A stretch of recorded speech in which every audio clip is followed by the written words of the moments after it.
I'm Don Jordan, aka Boonie Buster. Boonie Buster is a handle I had a long time ago when I had CB radios back in my youth. Everybody had CB radios.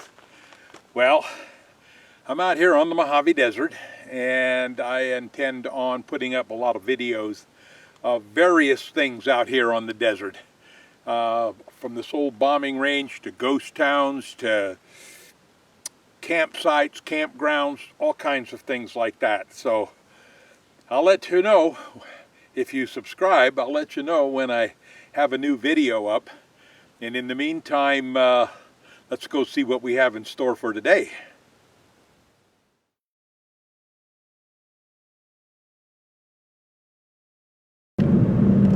Okay, I'm on my way to the Kennedy Meadows campground. And as you can see by this road, it's a fairly good climb. You're going up to about 6,000 feet from the desert floor, which is probably 2,500. So we got a pretty good climb here.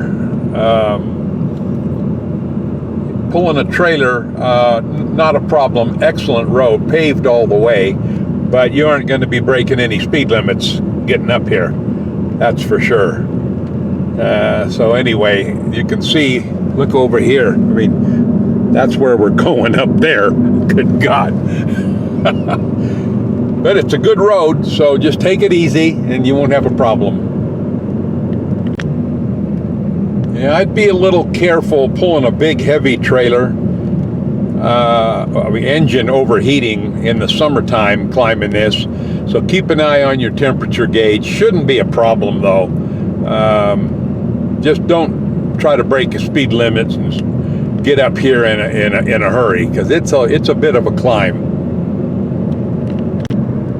Yeah, definitely getting into a lot more trees now. Starting to look a little more like mountains as opposed to flat desert land. A couple of houses up here, it looks like. Oh, it's pretty nice road.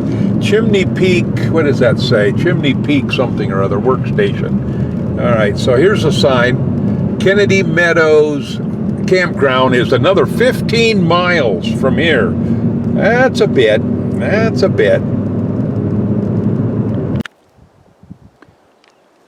Well, it's not too warm up here.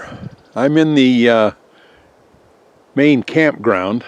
You can see there's quite a lot of trees. They don't look like they've all been burned. A few of them have disease in them. But some of these campgrounds, they're not bad. It depends on what you're looking for. For example, this one right here. We can pull in here with you can get a fairly good sized camper in here. And got a picnic table. Fairly good shade tree right here. Barbecue pit. There's several campgrounds. I don't know where the toilet is though, so you'd probably have to have your own toilet. This doesn't look all that level, but it could be just because I'm standing on a little bit of an uphill. There's another site down over there, and more sites up over here. We'll walk over there and see what that's all about. Okay, well, this is another nice little place here. There's some pretty good sized trees here for shade. So this is not a bad little place right here. Put a camper right in over there, it'd be damn nice. Yeah. And more, oh, I just discovered there's the looks like the bathrooms are over there. I'll have to go check that out too. So this is not a bad little spot right here. Kind of like in a little valley here. It's not bad at all. Could be a little cooler. We're up 6,400 feet, I guess it is. This is the panoramic view of some of the camping spots in here. There's some pretty nice ones, and a good Good thing too is there's a toilet. Oh, it looks like there's water up there too. I don't know if it's potable, probably not. Well, it says don't bathe, don't clean fish, don't wash dishes or clothing at hydrants. The drains will become polluted. That's all well and good, but the problem is, ain't no water. So you definitely got to bring in your own water. Now it says the bathroom is open, and I did use it, so it's your typical vault toilet. Relatively clean. A lot of flies though, but it'll serve the purpose. The stay here, typically, like most of the places, is 14 days. You can see that, and then of course you can see you're not allowed to have ATVs here. So wherever you gotta go, you gotta walk.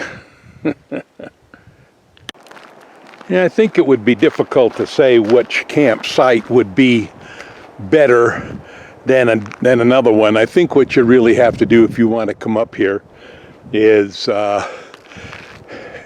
just come up here and park and walk around a little bit and see what's available. If you're going to come up on a route on a yearly basis, once you get here, you can kind of look around, see what would be a good spot. I thought that spot over there was pretty darn good, but there may be others out here that are even better. Don't feel like walking around to all of them right at the moment. This is spot number 4. So I would think this would be a pretty good one here. There's a little bit of sun, but it looks like it's a fairly decent. Looks like there's a lot of shade in the main part of the area, main part of the camp area here, though. Not bad. Well, here's a little spot that's kind of in the open, but I'm not planning on camping here. I just wanted to find a place to pull off. But I hear running water down here. Sounds like a pretty good little stream. So I'm gonna go check it out. If I don't fall and break my neck first. That's a little bit spooky. All right, let's see what we got. Well, a lot of trees, but I hear running water in there.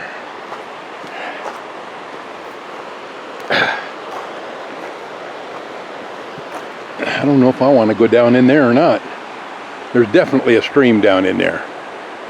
There's a lot of water running. I can just barely see it through here. But I'm not going down in there. But there's trails going down in there. Probably fish in there. Who knows? But I'm not going down in there.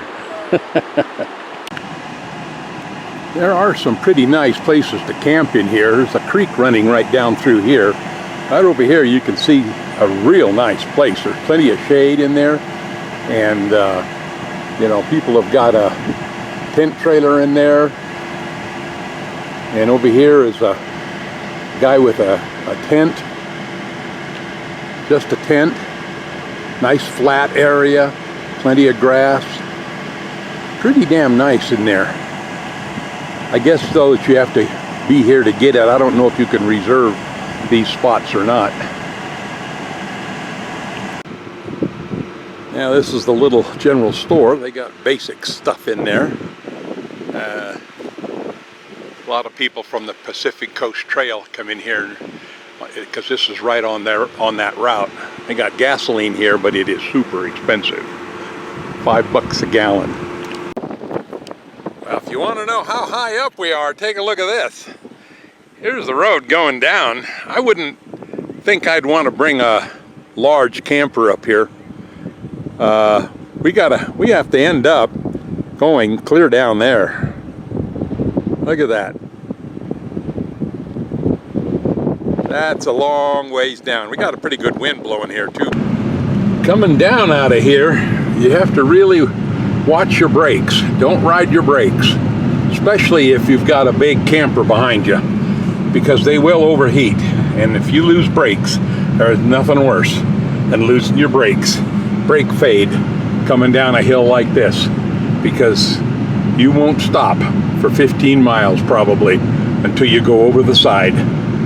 So learn how to use your brakes in territory like this and on a hill like this. They just keep picking up speed here. It doesn't take any time at all to pick up speed. So pay attention to your brakes. Well, I'll tell you, this is really some road. There's the valley out there. You can see how far down we've got to go. We're still way up here, and we're halfway down from Kennedy Meadows. Oh yeah, look at that out there. We're going clear down there. So again, watch your brakes. Okay, so that's my trip to Kennedy Meadows campground. There's several other campgrounds up further. The guy in the general store says Fish Camp or Fish something or other Creek up a little farther, 7 miles up the road.